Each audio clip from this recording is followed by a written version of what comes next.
Hi, Joshua Parker here again, and I get a lot of questions on a regular basis about audio frequencies, radio frequencies, and sideband frequencies, and harmonics, and all these kinds of things.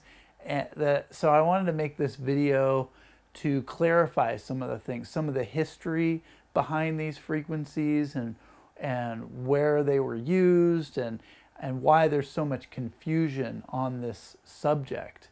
Because really there's a lot of confusion about why different frequencies and different frequency ranges were used historically, and what led to a lot of the machines today using specific types of frequencies versus other frequencies. And in case you're not familiar with the work I've done in this field, I've been involved in this for well over 15 years, since I was straight out of college and studying this kind of stuff at, just digging into really underground kind of information at the time, and really trying to understand it myself.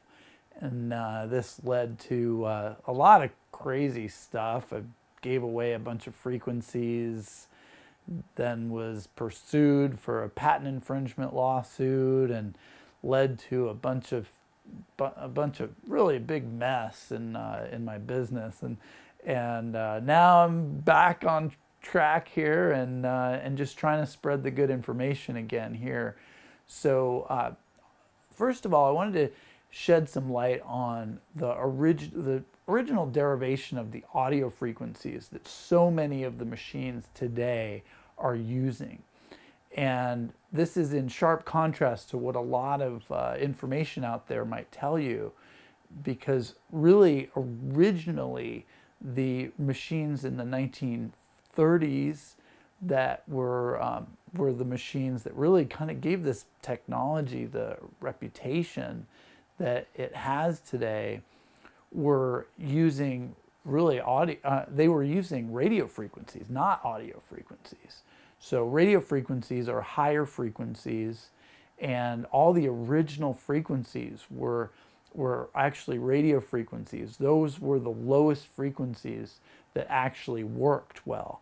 And it wasn't until the 50s and 60s, when there was kind of a movement to bring the technology back, this kind of lost technology, let's bring it back. That's when the audio frequencies started to come into play.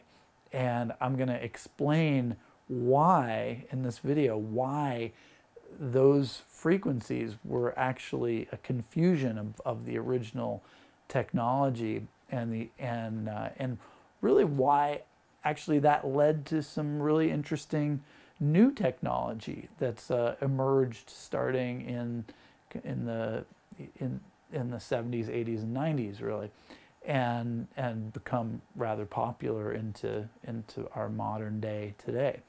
So when you go back to the original technology in the 1930s, it's important to understand that radio frequency was used a lot in a lot of different electrotherapy devices.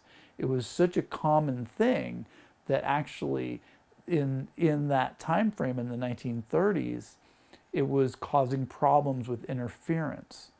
And the original technology was part of that, along with a lot of other devices that were causing this interference problem. This was at a time when AM talk radio was becoming really popular.